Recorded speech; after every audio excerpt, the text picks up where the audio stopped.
Okay, welcome everyone. Good morning. It is Monday, January 22nd, 2024. Let the record reflect that all 5 commissioners are present. Commissioner French is on Zoom, our executive management team, and we will go ahead and get started with Jessica Pilgrim and Scott Chesney. Yes, thank you. So thank you so much for allowing me to come and give a little presentation. This is largely the presentation that I gave for WASAC for the commissioners on planning, but I did abridge it a bit, and I believe Ron has my PowerPoint. Rebecca has my PowerPoint. Perfect. So it's largely on capital facilities planning, but my emphasis today is going to be more the intersection between capital facilities planning under the GMA and how that intersects with our departmental planning that might have different RCWs. So next slide, please. So just as a brief kind of overview, the GMA, when it was created, had 2 large goals, and those goals were to protect resource lands in rural areas from urban sprawl. But the other one, and that's more important to us today, is kind of making public facilities affordable and allowing or requiring jurisdictions to really take a hard look at how much it costs to grow and provide these facilities. And when the GMA was created, it outlined several goals. Today there are 15 enumerated goals in the GMA, 2 of which center entirely around capital facilities planning. And that is goal 1 that has urban growth. So you have to encourage development in urban areas where adequate public facilities and services exist or can be provided in an efficient manner. And goal 12 that says public facilities and services, you must ensure that those public facilities and services necessary to support development shall be adequate to serve the development at the time the development is available for occupancy and use, and without decreasing current service levels below locally established minimum standards. And those goals are largely achieved through capital facilities planning. Next slide, please. So the question is, and you all know this, but the CFP, as far as where does it exist in our in our comprehensive plan, and it's the 3rd of the elements. So the GMA outlines kind of these elements that have to be in your comprehensive plan, and each of those elements can be thought of kind of as chapters. So you have a land use element, a housing element, a capital facilities plan element, utilities element, rural element, transportation element, and then the 2 that are optional right now are economic development element, park and recreation element, and the new one, which is the climate change and resiliency element. And each of those elements has sub-elements or kind of sub-chapters underneath of them. Next slide, please. Yeah. Commissioner French, go ahead. Yeah, just a question for you, Jessica. The previous slide you had that had economic development, how does that reconcile with state statute that says that county commissioners are mandated for the economic development and growth of their communities? I mean, that's already an RCW. Why is that not considered as part of the comp plan? Sure. So it's obviously, there's always a complex answer to any question. So those elements are outlined in the GMA, but because no financing was ever provided to integrate them, they're considered optional. That said, the things like the land capacity analysis has to consider like economic growth. So to some extent, even though this specific element and all of its sub-elements don't have to be met perfectly, there are still areas in your comprehensive planning that you have to consider the economic element. So an LCA is one of them. So. And we don't consider them optional. We're pursuing them as if they were regular elements. You can undertake them. It's just that no one can sue you for not creating them or complying because they were never funded properly.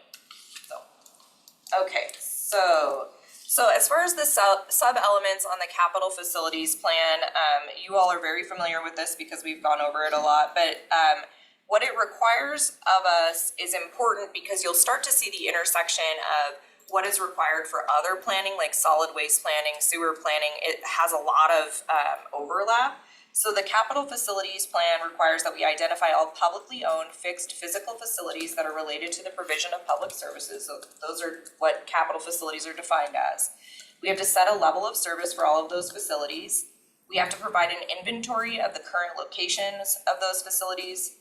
We have to identify the current capacity of those facilities, the future needs for those facilities, at least a 6-year financial plan for those facilities. And then we have to, the CFP has to contain a provision that the land use element will be reassessed if probable funding falls short of meeting the existing needs. Next slide, please. Can I pause you? Yes.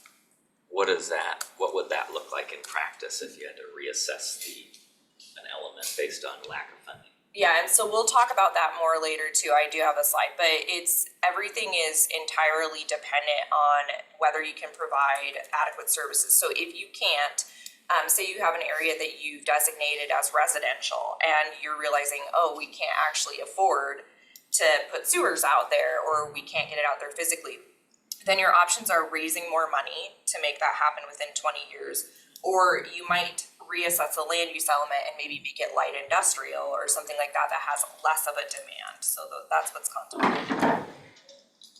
Commissioner French. Yeah, the Latah Valley is a prime example of that, where the city planned for 15,000 residents, but never invested in the road infrastructure. And so now it's grossly inadequate to handle the growth projection. Yeah, so, and that's when you're under the GMA, you're supposed to look at that and change the designation so there's less demand, basically. Okay, so next slide, please. Oh, yes, perfect, thank you. Okay, so what are capital facilities? We already briefly outlined that, but the court basically tells us they are anything that's a fixed physical facility. So it's things such as streets, roads, highways, sidewalks, street and road lighting systems, traffic signals. So think of our road department. Domestic water systems, storm systems, again, under our Public Works Department. Sanitary sewer systems, also under our Public Works Department. Parks and recreation facilities, so we have a Parks Department. Schools, fire facilities, law enforcement facilities, public health facilities, environmental protection facilities, and then other governmental facilities, which might be things like libraries, offices, storage, courts, etc. A new, for the 26 update is green infrastructure that we will be required to take into consideration. So you can already start to see this intersection with other departments and the GMA, and kind of requiring all of those independent departments to plan working with our planning department. Next slide, please. And so the first sub-element we discussed, I'm just gonna race through these because you already know them, but we have to set a level of service standard. So it's important, you can see how important it would be that, you know, whatever the level of service standard our sewers department is using for their planning would be the same that we would be outlining in our capital facilities element for our comprehensive plan. And it's worth noting that the GMA also requires that our plans are not inconsistent. So, and there's a reason they call it a comprehensive plan. It's really supposed to be comprehensive. All of the departments are supposed to work together. They're all supposed to have plans that really either can be used interchangeably or kind of a plug and play. So you'd have to have that level of service. Next slide, please. And then locations, we largely do it through mapping. You can see we have a sewer map up there, so we often borrow from the GIS of our departments. Next slide, please. And capacity, again, that kind of goes into how many more houses can we handle? How many more toilets can flush? How many more, what can we afford? What's left before we have to invest in larger infrastructure or new and different infrastructure? Next slide, please. Future needs is super important. The planning department, though largely responsible for zoning, would be working with our inside departments to say, hey, here's where we think growth is going, so that our sewer department or our roads department is actually planning infrastructure for where we see growth happening, and not just planning infrastructure randomly and not knowing where the growth is going to go. And vice versa, the planning department would need to know, hey, maybe there are some sewers that are that they want to provide to areas that are burgeoning but aren't in the UGA. And so that would influence how the planning department goes about looking at expanding or swapping UGAs or different housing densities. Next slide, please. And then again, the 6 and 20-year plan, which we were able to get done this year and actually make it uniform What we have noticed is that departments all do this, but there's a little bit different way that they have that they kind of lay out their spreadsheets. And what the planning department had to do in the last couple of years is kind of make a uniform, take all of those numbers and make a uniform system so that it all looked basically the same. Next slide, please. And then this comes back to the sub-element that requires us to reassess the land use element, and that comes back to Commissioner Jordan's question. It's easy to do, right? In ours, we just have a simple statement that says we'll reassess the land use element, but it's much harder. The impact of that statement is needs to be noted, because again, if you don't have the adequate facilities, then you either have to find money to plan that out, or you have to reduce the impact. And so often that usually means less residential use, because that is often the higher impact on facilities, the higher demand on facilities. Next slide, please. So capital facilities planning is super important because it intersects, it either serves as the foundation for which you can do other things on top of it, or sometimes there are weird intersections that we don't even think of that need to be in the capital facilities plan that the board works with all the time. And so we'll kind of run through some of those. So next slide, please. So the first is obvious, urban growth areas. For new urban growth areas, your capital facilities plan has to show that you can provide adequate public facilities and services by the end of 20 years to all of the outside edges of your UGA. So as you're setting the UGA, it's not just population that drives that, it's showing that you can provide for it. And so you literally have to show how are you going to get the sewers out to the outside edges. And there are some exceptions for sewers, but same thing with roads.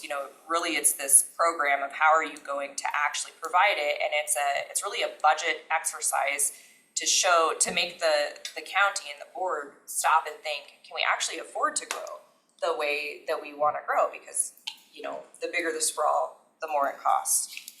Next slide, please. What does adequate mean? So adequate means that you're meeting that set level of service. And so that means you can finance it, and it's big enough to support the use that you anticipate by the end of 20 years, or it's programmed somehow, or sometimes you can have something in place, like if we had impact fees, for example, you might not be able to show that county dollars that are anticipated to come in match, but if you have those impact fees, you could say, well, we expect a development contribution. And sometimes we do that right now with SEPA, so we can kind of say developer contributions, but that is adequate. So the next one there is, you can see urban growth area swap. So the new swap provisions that are being talked about, even those require that we demonstrate before we swap that this new area can now be provided with adequate facilities, because just because one area, a geographic location, could be afforded doesn't mean that this new area doesn't have something new or different. Maybe it didn't have the plan for 20 years, so now is it going to cost something different?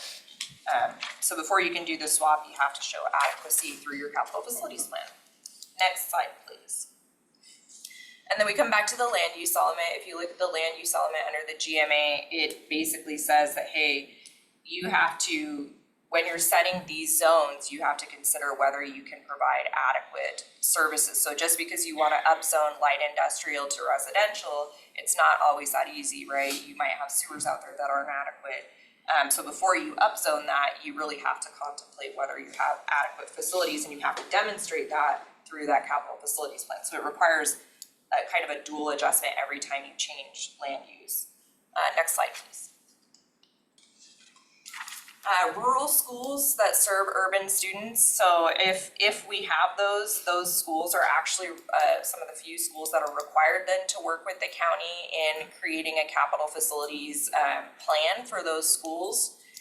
So that's something to be aware of. Next slide, please. REIT expenditures, that's something that's not often thought of in conjunction with the GMA, but if you are going to expend any REIT funds, those actually are required to be, what they're going to be spent on is required to be in the capital facilities plan, and if it is not, then you will get an audit finding. So every time REIT expenditures are programmed, we have to make that adjustment in the capital facilities plan, so those projects are outlined and that funding source is outlined in our capital facilities plan. Next slide, please.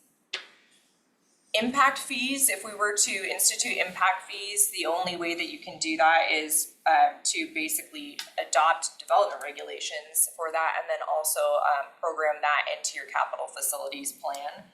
So before you do that, you have to have that as part of your capital facilities plan element. Next slide, please.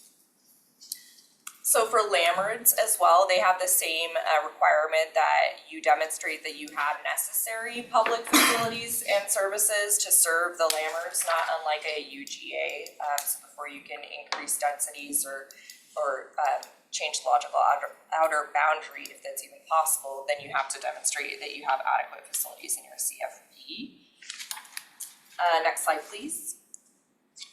And so this is where it gets really interesting. There is a lot of departmental planning overlap with the CFP and the GMA that historically has not always been well connected.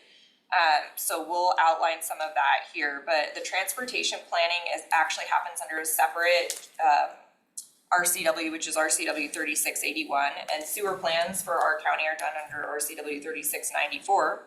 Solid waste are 70A 205045, and then budget is 3640. Notably, none of those are the GMA, but as you'll see, when we go into those, they either have very much the same elements that are required in the CFP or oftentimes literally link to the CFP. So they'll say, hey, you have to do this, and this element is a part of your capital facilities plan, or it has to be done in conjunction with your capital facilities plan. So next slide, please. What is worth noting also is as you see these overlaps of the things that are required to be done or adopted and how they have to kind of mesh and match one another, it's worth noting that the GMA and these separate laws have separate process requirements, right? So like, for example, the Transportation Improvement Program might not have a requirement that things go before the Planning Commission, but our CFP and our transportation element have to go through the Planning Commission. So if you're going to change the CI or the TIP, then that means the transportation element necessarily changes under the GMA and our comprehensive plan. And so you'd have the TIP process chugging along under its requirements, but you also have that same change that has to be mirrored in our comprehensive plan and go through the comprehensive planning process. So if you were to change the TIP without simultaneously changing the CFP, you have an inconsistency now. Or if you just went through the TIP process and you failed to adopt that same thing over in your comp plan or run it through your planning process, you may have public participation issues or areas where you haven't met your code because you haven't gone through the process. So it's just something to note as we go through this. So next slide, please. So speaking of which, the transportation plan. So on the right-hand side of this slide, you have the Growth Management Act talking about the transportation element, which is under RCW 3670A070 sub 6. And it basically talks about how you have to just for example, it has a finance section, which is going to sound a lot like the transportation element, which is on the left-hand side of this. So for the transportation element, you have to have a multi-year financing plan based on the needs identified in the comprehensive plan, the appropriate parts of which shall serve as the basis for the 6-year street, road, transit program as required under 3577-010 for cities, 3681-0121 for counties, and 3558-2795 for public transportation. So basically what you see there is the GMA saying, hey, your TIP is the multi-year planning element under your transportation plan in the GMA. They are the same thing. So they have to match, and that means the planning department has to work with the road department to create what is in essence the same plan. On the left-hand side, you're going to see the transportation plan say the same thing. So under sub 1 of 3681-121, it basically says the program shall be consistent with this comprehensive plan, which you can't see, but it's under that first paragraph. And the comprehensive plan is under 3678, which is the GMA. The same thing on the WAC for the transportation improvement plan says the multi-year financing plan of the transportation element of the county's comprehensive plan as required by 3678. So you see these two separate codes, these two separate provisions referring to one another, saying they have to be the same. They just appear in two different places. And what makes it slightly more confusing is they both have two separate processes, right? The TIP has to be adopted at a certain time of year under a certain process, and the transportation element and the CFP have to be adopted with all the other comp plan changes and go through our planning department. That doesn't mean that they can't be the same, they just kind of go on parallel tracks, and so they're both adopted each year. Next slide, please. And so another example is sewer, it's the same thing. So under 3694, we've planned for sewer, that's on the left-hand side, and the Growth Management Act goes back to talking again about capital facilities planning. And as we know, sewer is a capital facility. In fact, it's one of the important ones under the GMA. And the county sewerage talks about 3670, which is the Planning Enabling Act, which we still plan under to some extent, but it's also a precursor to the GMA. And it basically says, hey, your comprehensive plan has to be, or this sewer plan has to be consistent with your comprehensive plan. So same idea as the roads, just a little less direct overlap. Next slide, please. And the same happens with solid waste. Solid waste actually doesn't have a direct reference to the GMA, but instead it requires basically the exact same thing. So your solid waste department, and same thing with sewer, requires these 20-year plans, and they require a lot of the same things. Where are the locations of your facilities? What are the capacities? What's your LOS? How are you gonna finance it?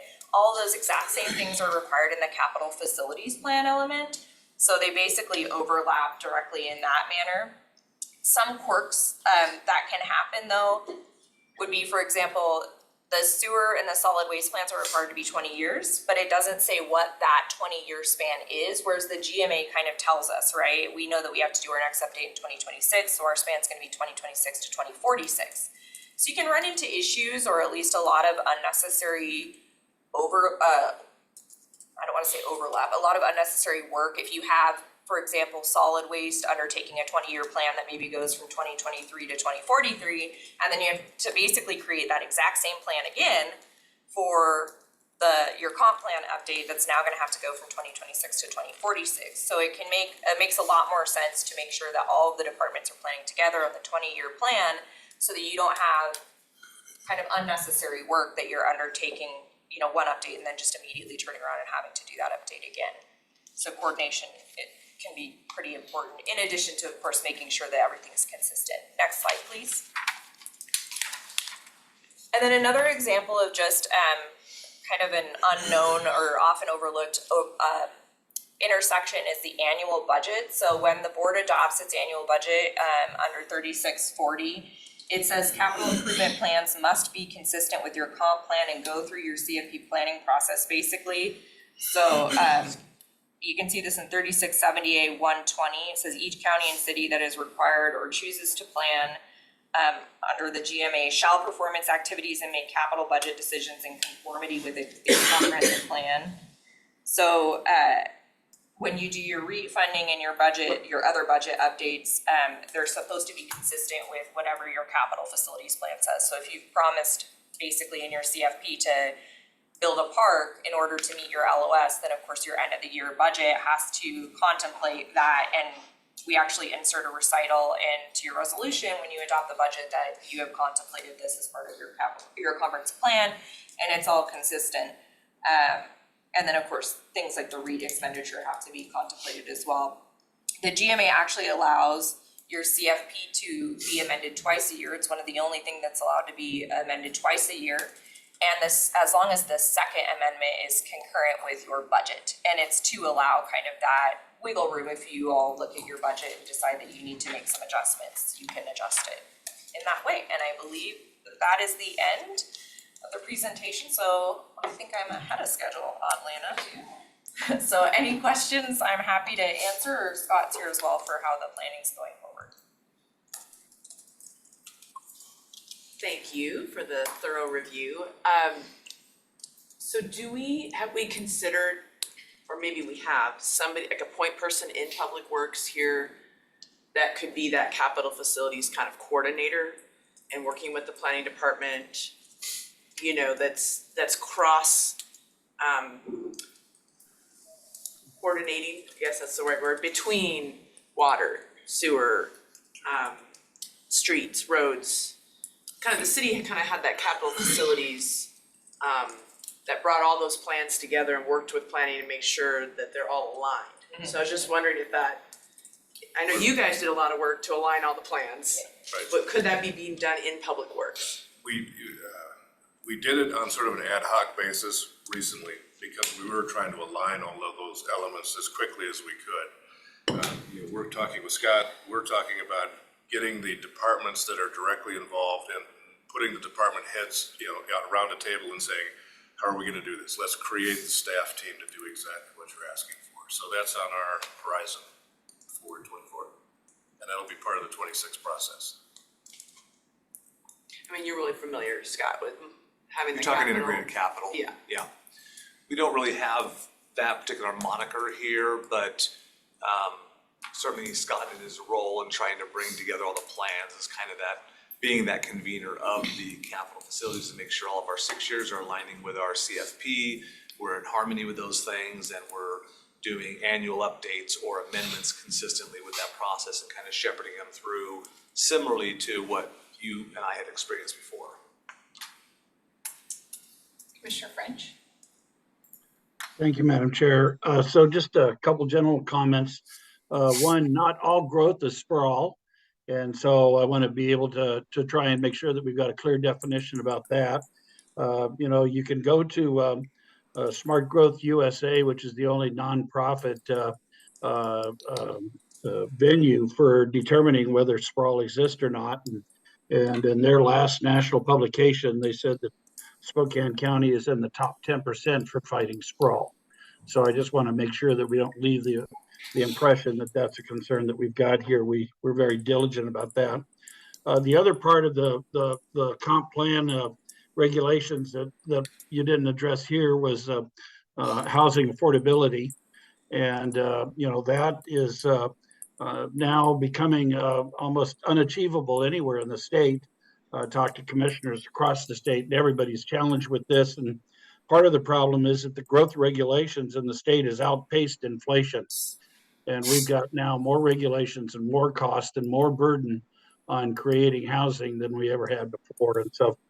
And then finally, when you're talking about funding tools, two tools that the county has used that weren't included in that spreadsheet was TIF and LIFT. That was a big driver at Liberty Lake. It was a big driver in the West Plains, and it was what made the Kendall Yards project possible.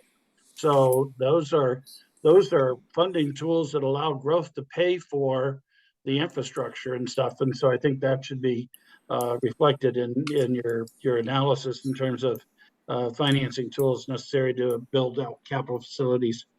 That's all I got. Thanks. So, should some of those other plans be brought before the Planning Commission more than in the past, or are there any other suggestions that we need to look at to make sure we're following that consistency? Sure, I think at very least the whatever plan is coming before the commissioners, a good question to ask is, have you worked with the planning department on this? Has a basically almost like a companion, process been undertaken in the planning department? So even though you're maybe reviewing the TIP, you want to make sure that whatever's being adopted, they've worked closely with the planning department to ensure that our comprehensive plan is consistent with our comprehensive plan. So I think those are good questions to ask. And I know that Scott Chesney has a renewed, vigor. He's been working very hard with the departments to ensure that as they adopt their plans and getting everybody on the same page, that they really aren't separate plans. The Parks Department doesn't have its own plan. The Parks Department's plan has to work with whatever the comprehensive plan is, and the TIP has to. So as more and more departments are educated, we've seen a real movement towards aligning these plans. But I do think the board asking questions, especially early on in processes, early enough that we can correct them is also handy, because I do think it takes everybody working together to understand how these work together. Do we have any of these financing plans due this year, or what's the short-term outlook for the other plans other than the CFP?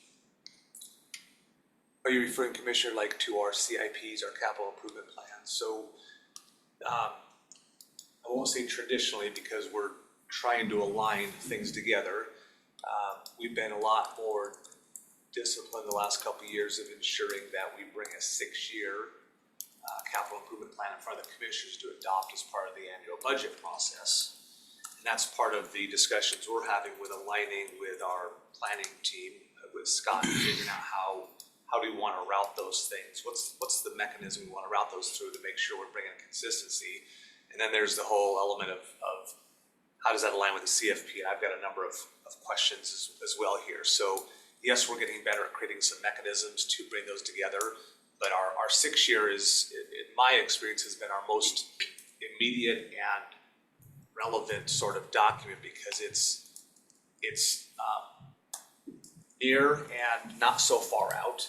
The 20-year is, I mean, it's going to change a ton. Your 6-year, ideally, you don't want it to change a lot, other than maybe moving a couple things up, maybe moving a couple things back as priorities change. But it should kind of give an indication to the community as to where we think those investments are going to be coming in the near term. That answers your question. And another alignment issue that's gonna help us. The comp plan cycles were moved from 7 to 8 and now to 10 years in between. So that splits the 20-year planning horizon, a lot easier math. And also, we will be asked to provide a 5-year progress report in the middle of the 10-year cycle. Knowing that you've got these annual 6-year plans, plus a 5-year look back at how you're doing, between the more we can get aligned for 26, the better we start, but we're gonna have that 5-year period between 26 and 31 to sort of fully pull those pieces together. So I think the calendar is favorable. You know, we're not under the panic we were to deal with the CFP as part of our settlement agreement. We're now going forward to try to build it the right way.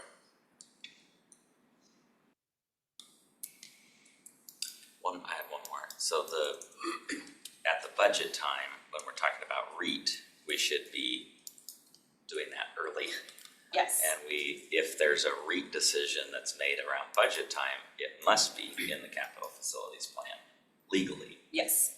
Okay. Yeah, and it gets a little complicated because what you'll see is what's really contemplated under the capital facilities plan is that you have both this projected, what you project to receive based on your past receipts, right? So it's not just a matter of you programming in REIT, we also have to demonstrate how that balances. So what Randy and his team has been great about is they provided us with anticipated REIT expenditures for REIT 1 and REIT 2 based on historical trends. And so we have that on the sheet, you know, as a year-by-year breakdown. And then as you all program in the expenditures for the REIT funds, we have another block for that. And then you're showing year over year, do those balance. And so it's important early on that everything's balanced. It's not just programmed in that this is how we're gonna fund, parks or have, sometimes what we had seen historically, which we fixed recently, is maybe the Parks Department for their 20-year had programmed out all of these 20-year REIT expenditures that didn't exactly line up with what was expected to be received that year. And so we had to go back and do some rethinking about, well, when can they occur? So if there's gonna be reprogrammed in order to make it through our process, because it takes some time we have to give 60 days notice to Commerce, we have to do a SEPA, we have to take it to the planning department, then it comes before you. We're talking like 2.5 months minimum. So the earlier we know, the better. And that's where the aligning all of these moving parts can get really tricky. You have the TIP, you have the CIP, you have the CFP, and then you have the budget process, and they're all adopted like at different times towards the end. So it can be very logistically, it can be interesting. So the CFP Yes. should ideally be updated at least annually. it's going to have to be because of the Okay. CIP, yes. And that I have heard others confuse the CIP with the CFP, but the capital improvement plan is more of a 6-year budget tool, like Scott Simmons said. It's not always it's never as detailed as what is required under the capital facilities fund with the locations and the future needs. So it takes us a bit more to make sure that the CIP reflects everything that's required in the CFP. So every time they're changed, they have to be done every year.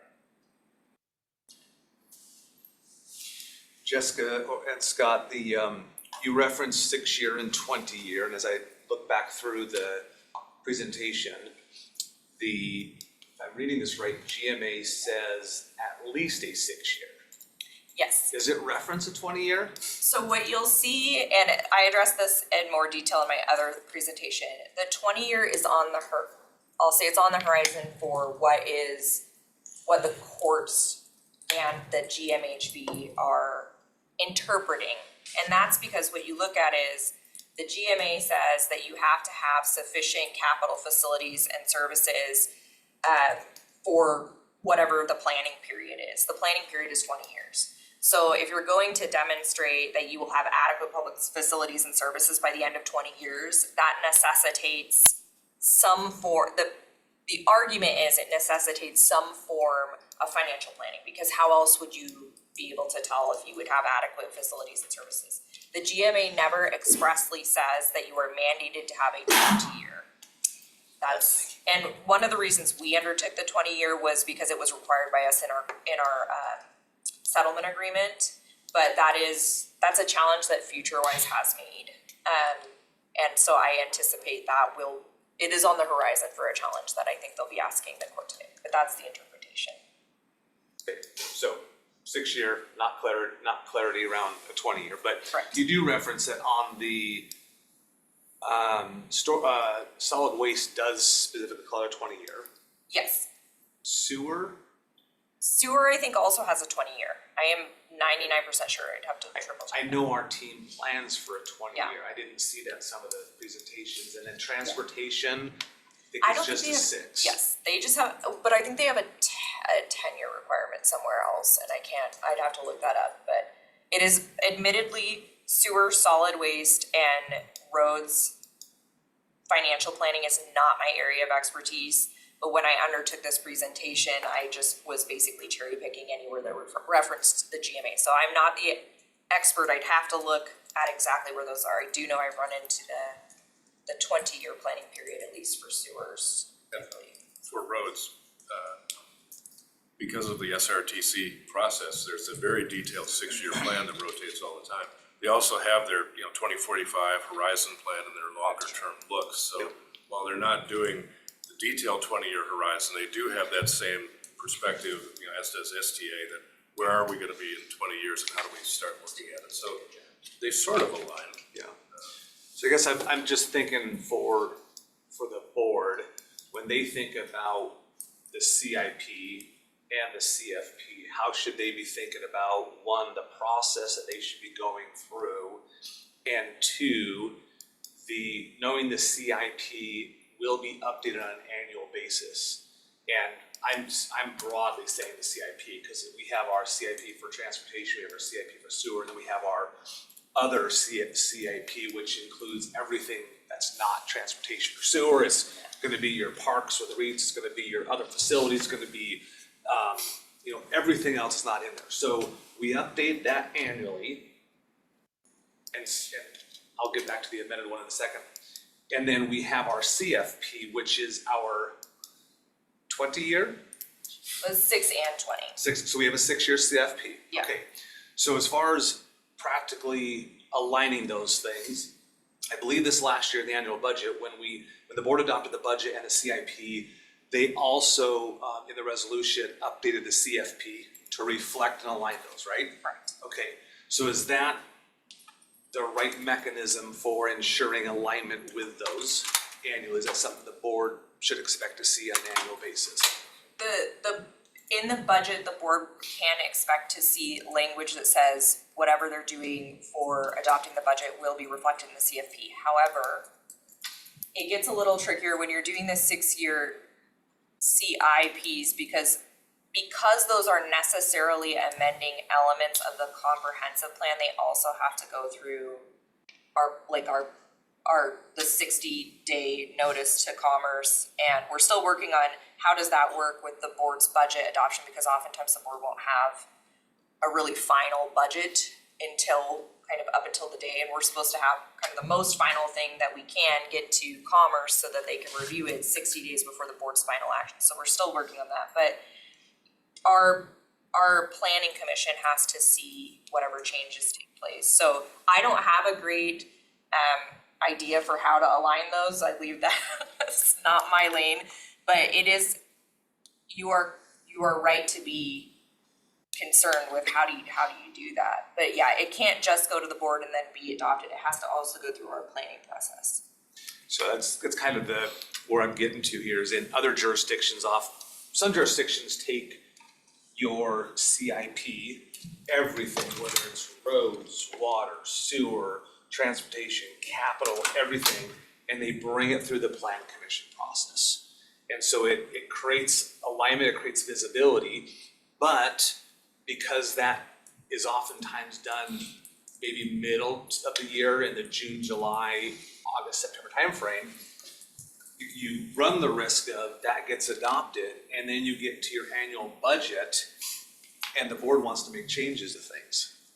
And how do we then, and I'm not looking for an answer today, but I think we need to think about how do we, if the planning commission is the right, and not all those things have to go through the planning commission, but you have to make sure the CFP is aligned.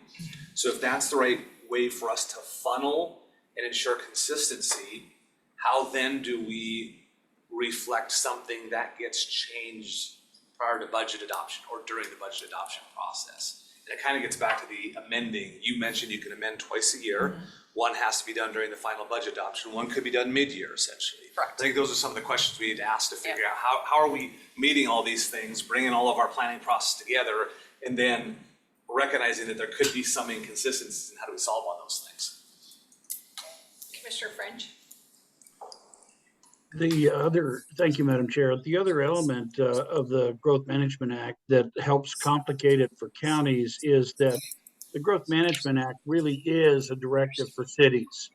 And for cities, they do not have a dedicated funding source for roads. They fund those out of the general fund, where we've got the road tax, which is a dedicated fund. So that complicates the process as far as the timing element of it for cities as opposed to for the county. The other element is that not all cities operate their utilities as enterprise funds, or for that matter, even parks.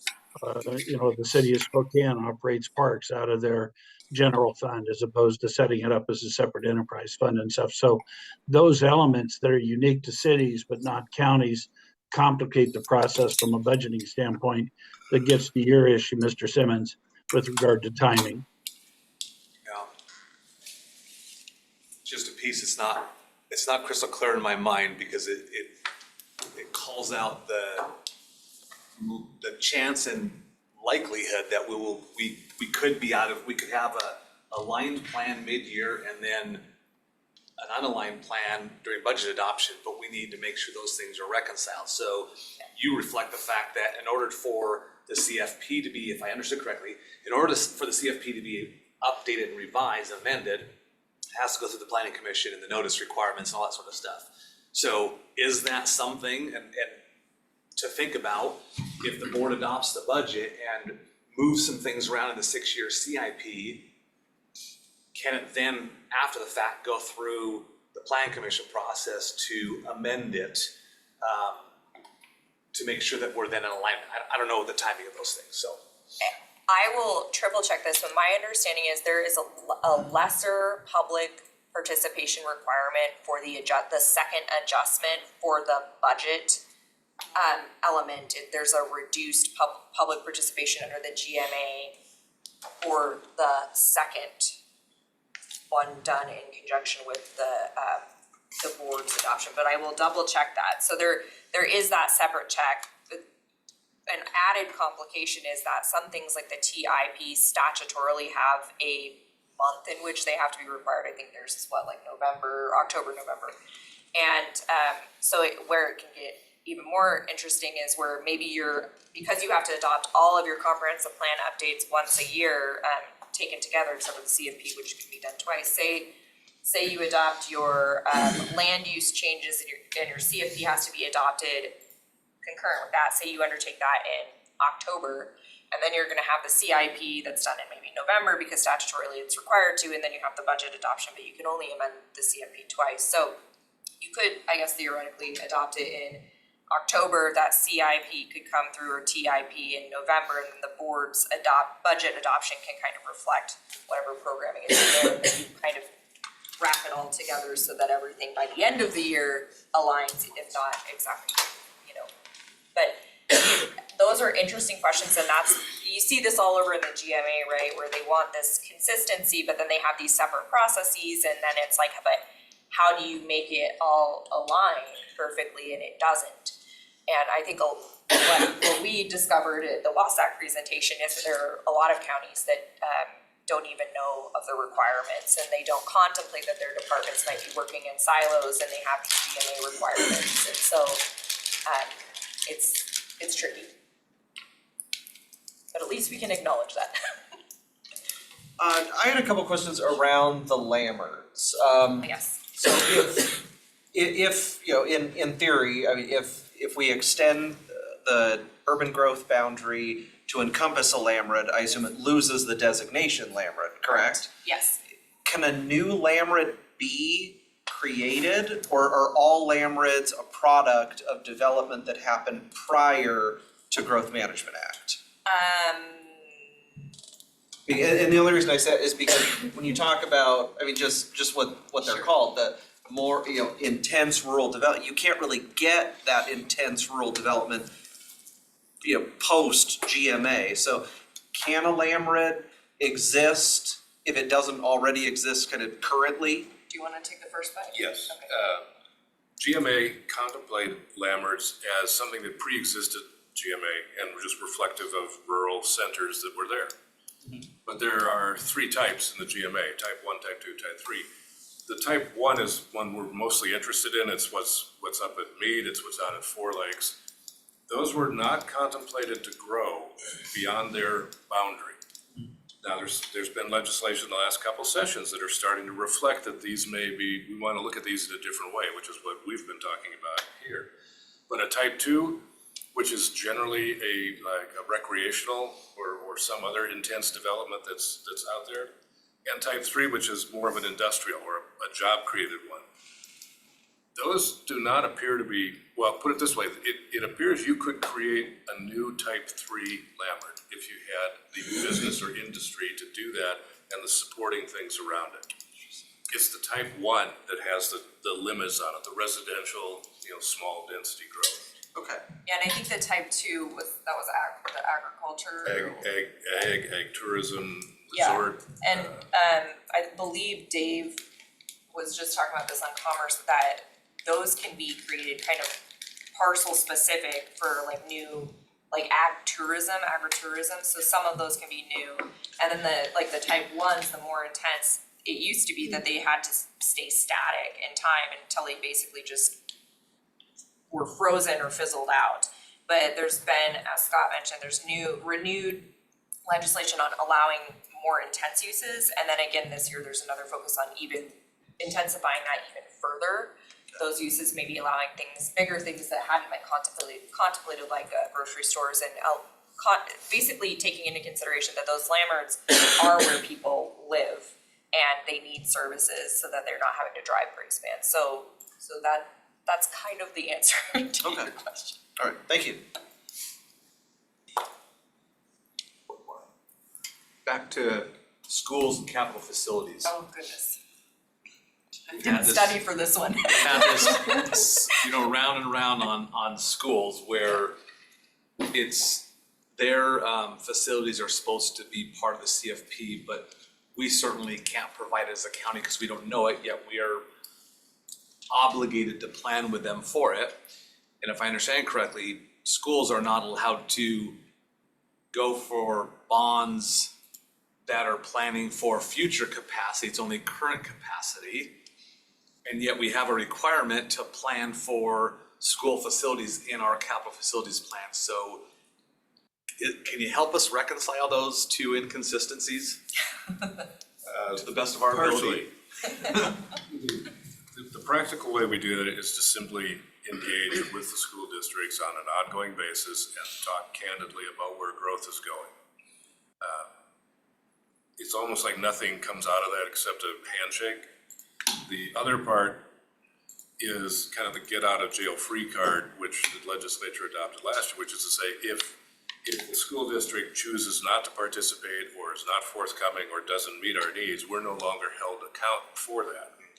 So we do have the ability to back away from it and plan for it using other circumstances. You know, what are typical education standards around the country or around a region? We could use those to extrapolate what that might be if the school district didn't want to participate. What we found last year, though, is once we made contact with them, most of them were actually pretty forthcoming. They were like, these are our limits, this is what we can handle, but sure, we'll talk about growth in the areas. And if something were to, you know, for example, as this UGA analysis goes forward, if it were to show a sizable increase in the urban growth area within a school district, then, you know, we would be dealing with that district way up front and saying, look, this could be, you know, 1,000 homes in 20 years. Yep. You know, are you guys ready for that? And yet the CFP is supposed to reflect identified sources of revenues to be able to fund the public facilities needed, and they're not going to have identified sources of funds until after a bond passes, of which they can't pass until they have the needs. The court has actually said that for public facilities that are not owned by the jurisdiction that's planning, you don't have to include the 6-year plan because you don't know what the funding is. And just as a historical context on, you know, these special districts, historically in the GMA, when it was first proposed, the 1990 version, it did require that special districts had to plan, they had to do their own capital facilities plan that would be incorporated into ours. And that was vetoed by the governor for other reasons. And so that they were taken out of that planning. And then, but another added juxtaposition that you'll notice is a lot of these special districts plan backwards from the GMA and what we're required to do. So we are required to plan for all of our facilities based on what the land use is for the future.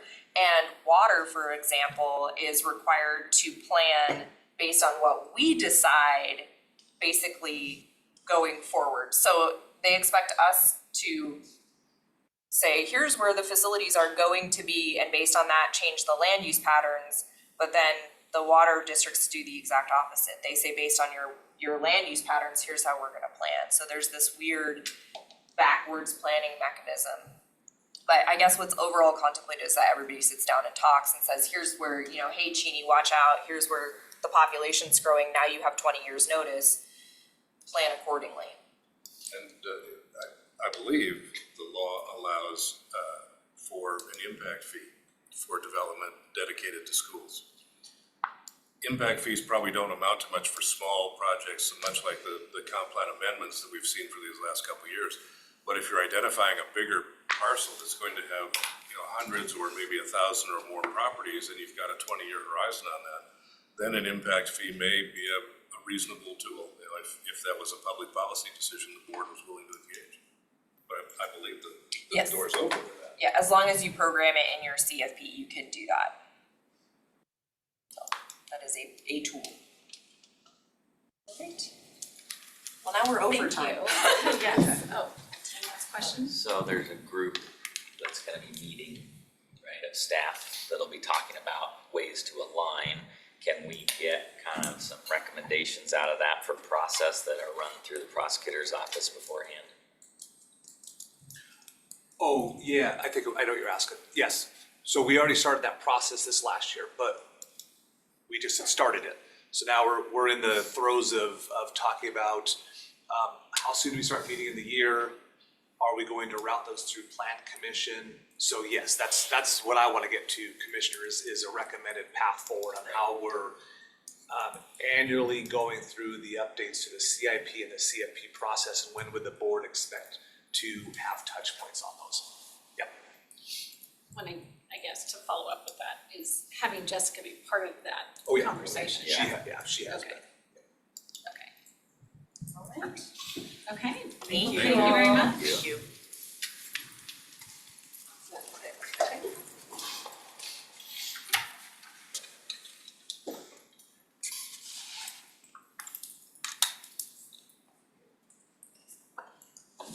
George.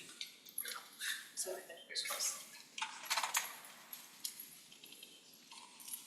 is George coming or Just me. just you? Yeah. That's okay. I apologize. Oh, no, don't apologize. George is skiing. Oh, good for him. Yeah. Greetings from Revelstoke. There we go. Awesome. Okay, well, welcome and thanks for joining us, Chris. Yeah, thank you guys so much. Is now okay? Yeah. Okay. So the intent is just to give you guys kind of an overview and briefing over the upcoming RFP process and the kind of the changes that we've made moving forward. Of course, to get your guys' opinion on what you think moving forward and what works best. So if I can advance a couple slides here to slide 3, thank you so much. So for a little bit of background, how the RFP process has worked with the county is that they've been award or grant based for as long as I can see looking back. So looking at consolidated homeless grants, HHAA funding, home and affordable housing, CDBG funding, those have all been separate RFPs that have been awarded when we get the funds. Our goal is to combine these funding sources into one RFP for a couple of reasons. One, this allows you guys to make kind of informed choices on what you guys are funding throughout the year, and not Chris and then Aiden and then Pavel coming to you guys at 2-month intervals, explaining what funding sources are coming from where and who we're funding. It allows us as a department to look at the portfolios as a whole and look at where surgically we're putting these funding sources in, and allows us to leverage funding sources from potentially CDBG and homelessness services dollars for similar projects to allow them to be a little bit more comprehensive. So our goal is to kind of simplify it for not only y'all, but for us as well, to review these RFPs, and it simplifies it for the grantees as well, or for the sub-recipients, their ability to do one RFP, put that in front of us with a complex or comprehensive project, and allows us to put it wherever in those portfolios they belong. Allows them to just kind of get a good project on the books as opposed to doing 3 separate projects throughout the year because they know they need the funding. So we can get one more slide, please. Okay, before you move on, Yes, so, ma'am. so the HHAA dollars, the city of the valley is doing that separately. Correct, yes. But CDBG, they're still combined with us, is that Correct. correct? That is correct. And I believe, So how would that affect use of those dollars? yeah, so we've been kind of talking with the city of Spokane Valley over the last couple months with the HHA stuff. We've had to be pretty involved with how we're leveraging each other's funds. We've been doing the same thing with CDBG, and that would probably be ongoing until they're taking their kind of set aside for funding. They'll come through as a recipient similar to a sub-grantee out of homeless services dollars for their CDBG projects as well. Of course. So really the goal here, as I kind of alluded to earlier, is to improve our ability to leverage these funds and make sure that these projects are comprehensive and they're put in front of us. Less time spent for the recipients to apply for grants. And of course, our ability to bring in stakeholder engagement and involvement, create really tactful RFPs that have community needs identified in the RFP.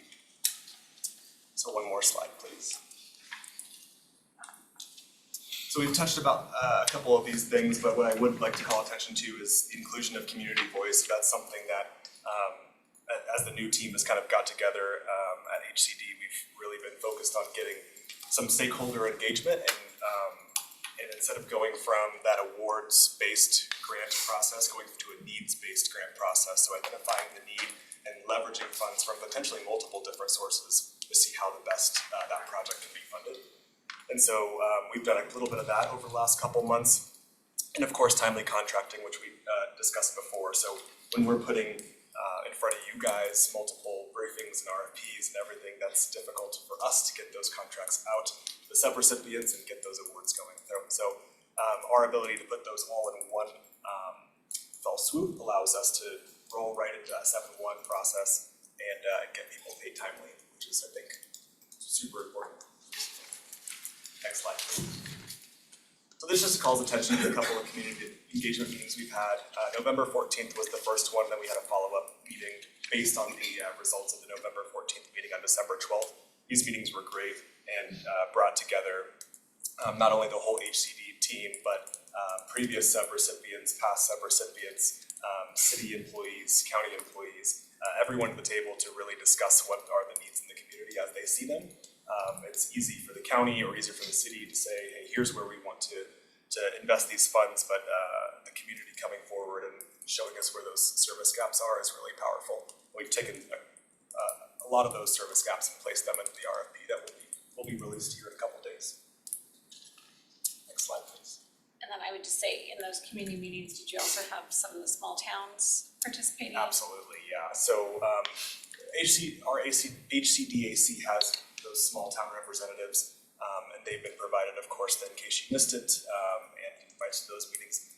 We've had, I don't have the list in front of me, I apologize, but I believe we had folks from Airway Heights, Medical Lake, Valley for sure, just off the top of my head. Fairfield, Rockford. I don't remember any Fairfield, Rockford, but I can look up the kind of the list of the representatives and get that to you and see how wide that net was.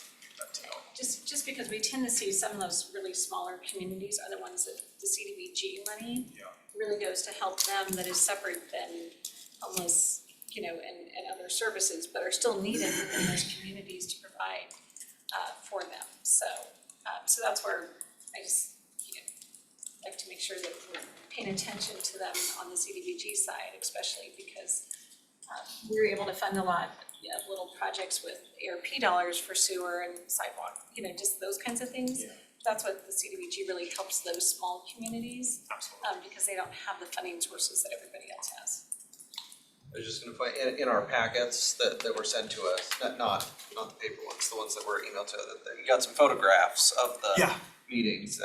It's the backs of people's heads, so I can't tell who any of the people are, but it looks like the rooms are pretty full, like They were looks like you had really good attendance. really well attended, and the feedback was really well received. It wasn't just a lot of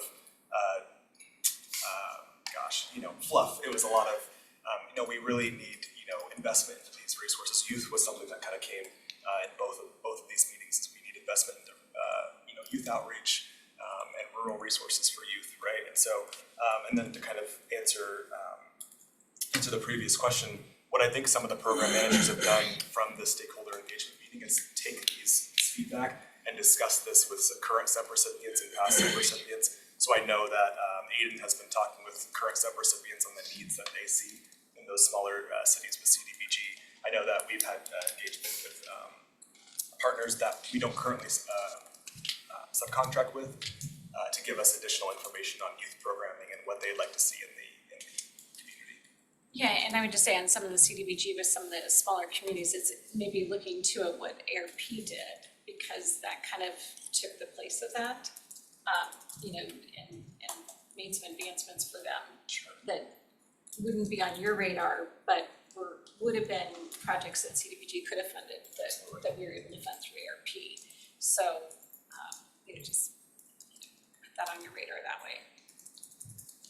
And you've mentioned youth multiple times. Can I ask sort of what exactly related to youth? You mentioned youth outreach, but what exactly, was there a common thread on what people were saying was the need as related to youth? It's a pretty wide net, but I would say that funding going towards youth programming, I think has been called, youth and family programming has been called attention to as not enough. So not proportionally represented in the full portfolio. If we were taking the full community portfolio and everything that's going into everything, I would argue that was a lot of the feedback that we got.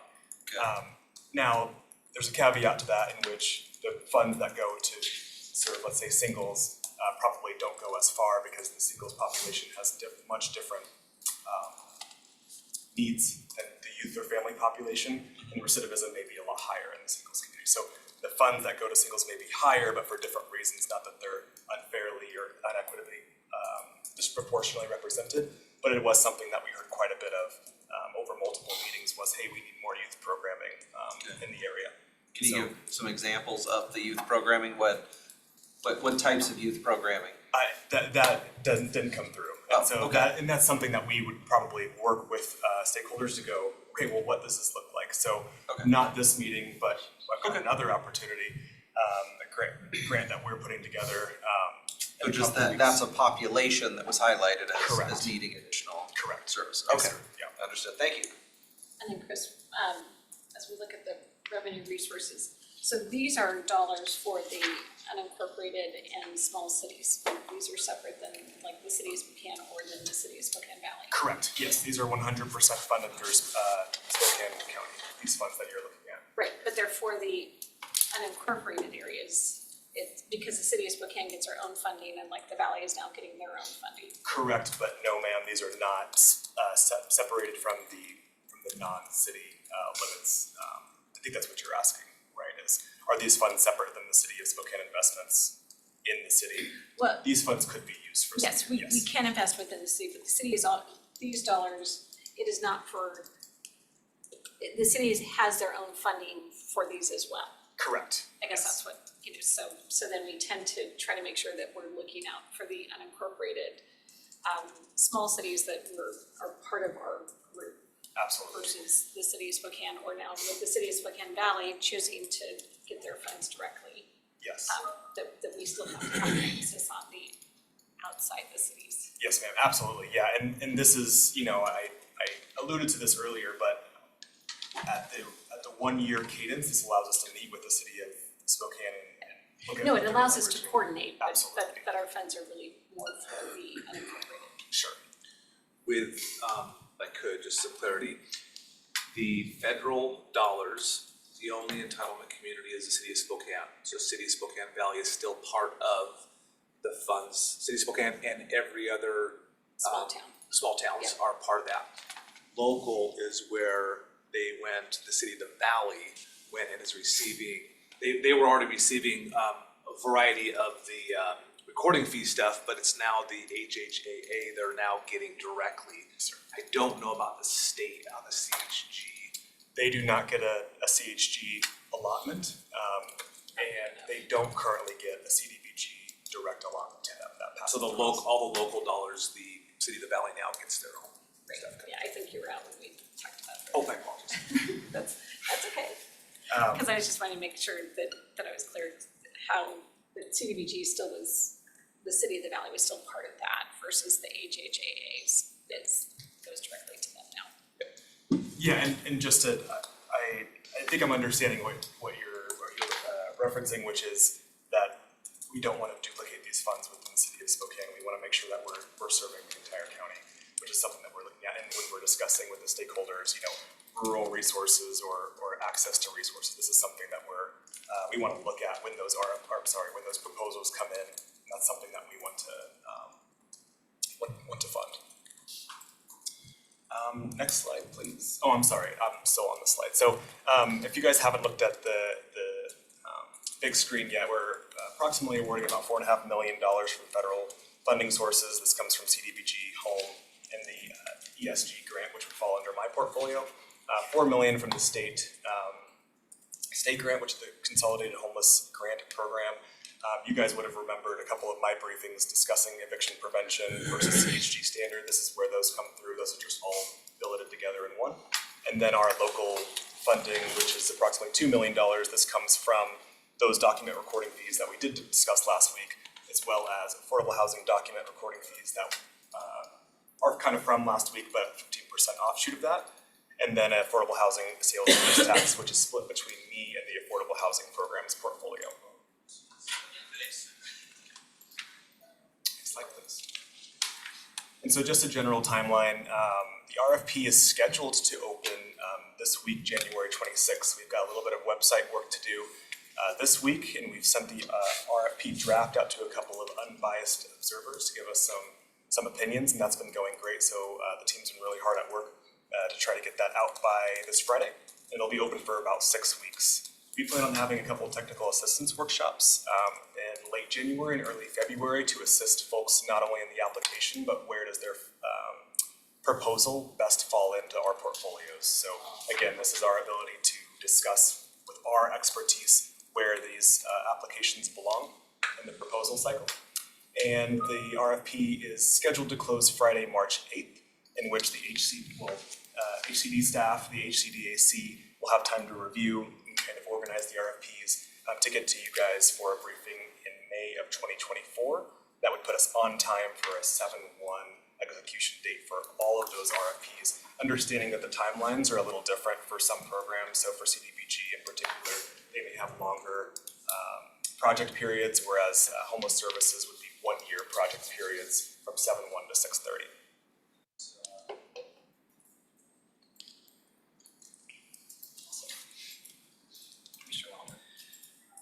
Thanks for holding the public sessions, just to get input so that we can do better and be responsive. And I appreciate that the idea of having nonprofits have to write less grants and maybe get a higher dollar amount to really make a deeper investment. I think that's a really good use of our funds. So thanks for working on that. So how do you see the priorities of how are you seeing when the RFP is released that we are focusing the applications in certain areas so that we really, get the applications to focus in on, like, where are we at with how we're gonna prioritize the Yeah. funding? That's a great question. Because, we can lead, if we think here at the county that we wanna have more investment in children and families, we can say, we're especially looking for applications in this area or else we're just gonna get the applications for the stuff that the agencies do all the time, and maybe we're not necessarily challenging them to think about, realigning, or maybe it's not the right place for them to apply. Yeah. Because they can go look for other funding from other agencies in other areas. So just wondering how we're gonna do that. Absolutely. So we've kind of we've blown up kind of our idea of how we're looking at these RFPs, how we're scoring these RFPs. So what we're really hoping to do is categorize the RFPs into how they should be looked at. So think about like a category 1 being, okay, this is a competitive application. It's eligible based on HCD determination, and it meets one of the criteria that we've outlined in the RFP, where a stakeholder identified need. And so that would be in my section, let's say homeless services section of the RFP, I would identify, just to key in on something we were talking about before, youth needs in the community. So we would say in the RFP, or we will say in the RFP, applications that propose youth-focused programming will be considered separate and standalone from applications that don't. Not that they will be scored any higher or lower, but they will be looked at in a different category. So the HCDAC can go, we want to at least fund one of these programs that is doing youth programming. We want to at least focus on one of these programs that's doing rural access to X. So we have that kind of out of the way, and then we can look at the general kind of proposal pool. So we're not funding 3 applications that are kind of youth focused and putting too many resources into that. And so we want to split it up into effectively eligible but priority needs, eligible but hasn't identified a priority but still maybe an awesome project, and then maybe not the best application, and then maybe not eligible at all. So categorizing those into kind of different areas, and then giving that to the HCDAC some clear goals on here's what we're looking for from the county, these stakeholder identified needs, here's how much money we have. That allows them to have a little bit better focus on what they recommend to y'all, on what they're recommending. So that'll be in the RFP. Long way to explain this. That'll be in the RFP. And you're gonna bring that before us to review, like we discussed. Okay. Absolutely. And I can send that I like email. that. I like that approach. Have you, in the stakeholder meetings, did they talk about serving people? There's always this challenging dynamic around trying to prevent, fund programs that prevent people from becoming homeless. So short-term rental assistance to keep people in their housing, helping people address car issues, things that can keep them employed so they don't miss their rent payment date. Those types of things have been proven to be really successful in keeping people housed so they don't enter the homeless system. But then we have people that are in the homeless system that do need support to get back on their feet. Yeah. And it's always like a challenging balance of how much do you fund prevention versus kind of intervention? Yeah. And was there any stakeholder input around what percentage, should we be putting into each of those buckets, so to speak? That's a great question. I would say no to the percentages, because in those stakeholder meetings, you're going to get folks who are from the shelter community, and you're gonna get folks from the HP or rapid rehousing community. And those, not to say that those are conflicting, No, they're just they're different. just very different. Programs. Programs, yes, intervention types. So that's hard to say. I think that what this process allows us to do is look at the portfolio as a whole, and we can put in front of you guys, hey, here's what the HCDAC said, here's what the stakeholders said, and here's what the portfolio for the next year looks like. And it allows us to make a very simple pie chart for you guys of here's where the stuff is going. So next year, instead of us having 5 separate meetings where you forgot what Chris said and what Pavel said, last time we did about X percentage into shelters, we heard that wasn't going well, let's increase that, right? We can be a little surgical about how we're investing into the community. And so I think this is kind of the first step in allowing us to have a consistent process in which we can kind of be malleable and flip levers as we need to, as different. I just know some of these sources are fairly flexible, while other sources, like all the money that flows through the city HUD, the continuum of care is pretty prescriptive, while some of these funds, like the document recording fees and such, are more flexible. Very much so. And so I've heard from different agencies that getting those flexible funds in there to help with prevention or other things that aren't, HUD defines someone as homeless once they're completely homeless. But we know if we can prevent people from getting into that category, we can keep kids and families, stable in school and all those things, so.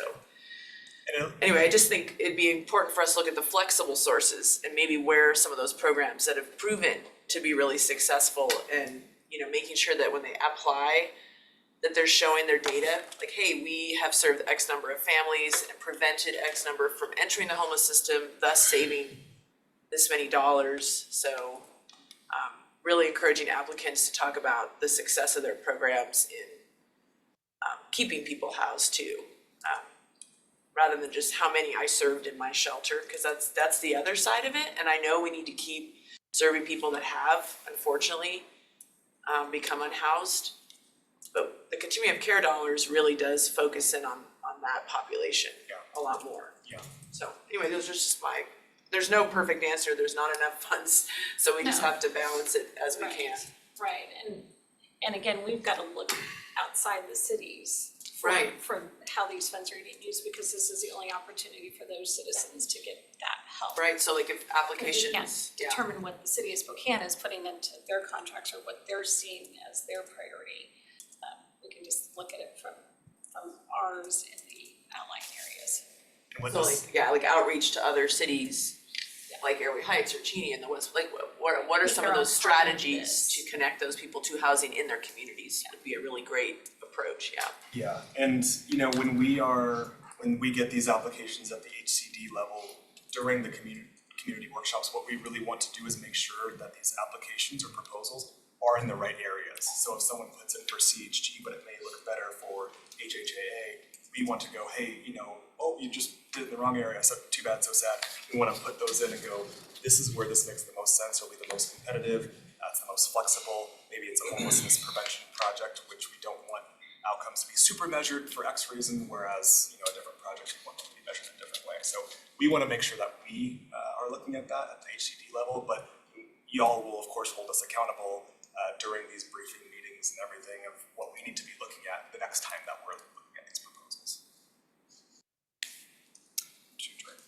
Well, we were just talking about kind of alignment and consistency in our last topic, and this seems like a second effort at that, and it's really exciting to bring those various pots kind of together under one process. And get the community input, so thanks for that.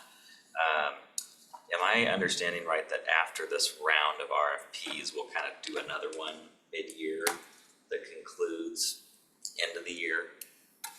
No, not that I'm aware of. So this should be, so long as this. Realigning it all Correct. to be just at the one time. Yeah, so traditionally we've done end of the year RFP, that would have been for HHAA. I'm not super well versed on when they did the CDBG RFPs, but that probably would have been mid-year, aligning with the CHG dollars to kind of line up with the federal fiscal year cycle. So this is really just putting all those together, and hopefully, should we not get any more awards or anything, this would be the kind of, we'd have one consistent briefing to bring to you guys and say, this is what we're doing. Standalone grants, of course, are a different story. And do you, who was on the advisory committee? Can you remind me that? How does that group get chosen? So that is, you guys would have chosen or recommended the advisory committee. I can give a list, I think would be maybe That'd the be best. good, Okay, yeah. Thank you. Because it's so many, like the City of the Valley has one or two representatives. Each of the small towns has a representative. So it's the people that those funds are supposed to be going to that have representatives on that. Are they, what is, Those jurisdictions recommend them to, Yeah. and I think essentially we affirm okay, their pick, but okay. and then they come out, I mean, it's throughout the year, there's a lot of people will resign and they'll appoint mid-year, so it's not like, I think we rarely appoint multiple at the same time, their terms I think are so staggered now. And we it just had seems. some other movement in there too. So I would want to get you an accurate list of who's currently on there, especially who's going to be reviewing this particular RFP or these proposals. Yeah, because I can't remember how many county representatives are on it. But yeah, so yeah, that'll be good to have. Yes, yeah, it's tough because not everyone shows up to every meeting, so I can say who was at Right. X meeting, but I'd like to get you guys an accurate list, and I can get that to you today. That'd be great. I think some of them would have just changed with the Changing new, councils. council members out in the valley. Yes. It's part of the ensuring that at one point Kathleen was thinking they had to be on there for 3 years and it's at the discretion of the cities. You know, through some of those appointments. Any other questions for me? No, I just would say, you know, I think it's good to try to align these as well and, you know, and try to see what the input, you know, so I'm glad you're, you know, communicating with the city of Spokane and the city of Spokane Valley and see how they're gonna be using their dollars, so we're not overlapping or any of that, but also taking care of the citizens that we're supposed to be taking care of with these dollars, so thank you. Thank you very much. Okay, Thank you. Thanks. thank you. Okay, that takes care of our agenda items. Any miscellaneous items? I was just for FYI, I'm going, so tomorrow, around 10:30, the Vols-Schmidt bill about the sort of the building code flexibility for the fire victims has a public hearing tomorrow, so I signed up to testify, so around 10:30, I'll probably go down into my office and zoom in and do that, so I may step out for however long it takes for them to call on me, but I need to be ready when they do call on me to testify, so I will be doing that, and then as soon as that's over, I'll come back in, so. And I'm also signed up for the testimony for tomorrow too. I think that's a policy that's on our ledge agenda, so I just wanted you guys to know. Sounds good. Very good. And then tomorrow is the Impact Mitigation Fund banquet at lunch. So I'll be leaving probably around 11:30 to get out to that. I better be back in by 11. I don't wanna sit there an hour waiting for them to call on me. Yes.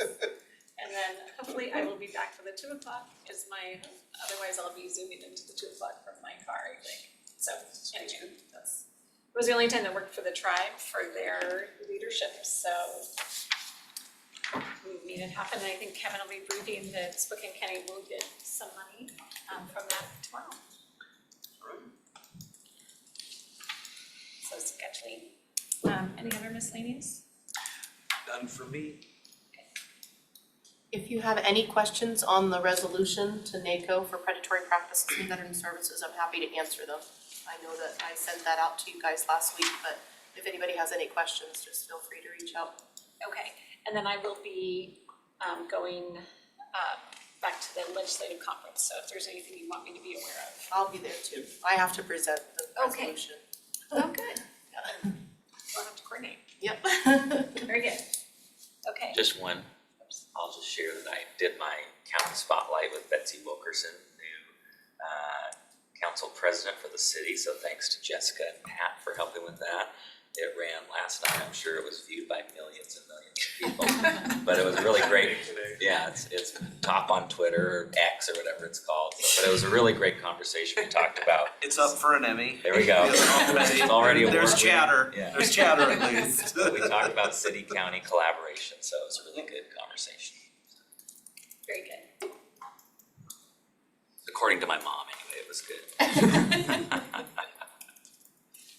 You talk yours up, I always joke, it's like the tens and tens of viewers we have at home.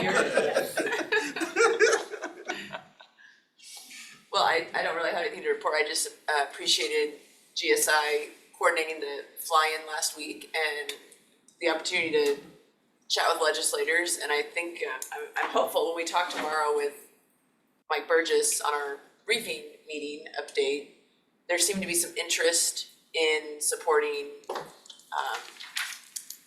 one point, the suggestions from Chandra about where we could focus the legislators' efforts. The 1.25 million for ongoing case management and unmet needs was seeming to get a lot of interest, so I'm hoping we can continue to figure out how we can get that funded in the Olympia budget. And anyway, I think it was well worth it. Spokane was taking over Olympia for a day, so that's always good. Yeah, no, and I think there was a lot of energy with Mayor Cooper from Medical Link. She had a contingent of like 5 people there that she was really talking fires and all of that, so hopefully, yeah. We're not letting them forget over there what our needs are. Movement, yeah. Okay. I believe that was my quote in the paper, very good. Good job. Oh, and then there was a good article about the opioid. I noticed Justin emailed us this Friday, there was a spokesman article just about the opioid funds coming down, and I thought that was good, talking about the abatement council and different conversations happening throughout the county. Yeah, no, I thought it was good, other than it threw out this $22 million number, which is not the Right. number that we know. I know, it did seem a bit high. So yes, I think, and it's over 15 Yes. years, so it's not this big lump sum that I think people are thinking. So I think that was kind of, Confusing, yeah. yes, concerning to me that some people are thinking that we have all this money that we don't really have. So anyway, It'll be a trickle each year. yeah, exactly. And a downward trickle, Yeah, descending trickle, I should say. well, and as you know, The it's like, total number's big, the Right. disbursements are not. and will we really get all those funds over the course of 15 years? These seem to be, people will find ways to maybe not get it all out to us, so you just never want to count on it until you have it in place. Yeah, the math doesn't work in my mind if I just do a quick back of the envelope on it, even though we've never to date received the actual numbers of the payouts by year for every one of them. I don't know where they get it from, but I can't come up anywhere near $22 million, so I'm not sure where this reporter got it from. Yeah, I think from the state numbers, but again, that's where the state could then be keeping a percentage, the attorneys can be keeping a percentage, and all those things that's why I say. So maybe all the numbers were off then. If they just went to whatever the state document was for the totals. Where was the article? I missed the article. It was on Friday, I missed it too until Oh, Justin. spokesman on Friday, Yeah. okay. So, I'll look But for yeah, it. the total, I'm thinking they went to some doc from the state, and there's gotta be some percentages that are not coming directly to the city and the county, and Be good to clear that up at some Yeah. point with the media. Okay, so then any executive sessions? We do have one, two. We have two. Okay. One is for, labor negotiations under RCW 4230, 144. That'll be the board, Chris Anderson, myself, Ashley Cameron, Josh Grote, Randy Bischoff, and Kyle Toohey. And that would be, I'm gonna say 20 minutes, no decision. I've got one under pending potential litigation pursuant to RCW 4230-110-1I.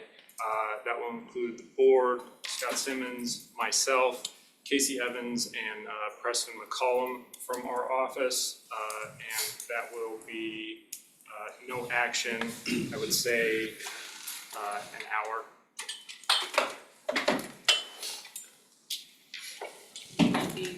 I need to leave at 11:30. Okay, so we have two executive sessions for an hour and 20 minutes. It is 10:32. Is it possible we could do this one first? Does the order matter to the folks involved in the labor issue? We'll just have to flip-flop back out. I think we can get through the 20 minutes and then get through most of the next one. We can, I mean, do you think it'll take an hour? well, we can plan on less time and extend if we go. Yeah. We can try to make that fit. I would say maybe let's plan on 40 minutes for yours. Sure. So that's 20, an hour total, which will take us to 11:30, basically, so. Okay, it is 10:33. We're gonna go into executive session for 1 hour, for the two items stated. No action is anticipated, so when we're done with our executive session, we will be adjourning for the morning, for the day, I guess. And then we will be going over to the health board meeting this afternoon, so. Thank you all very much.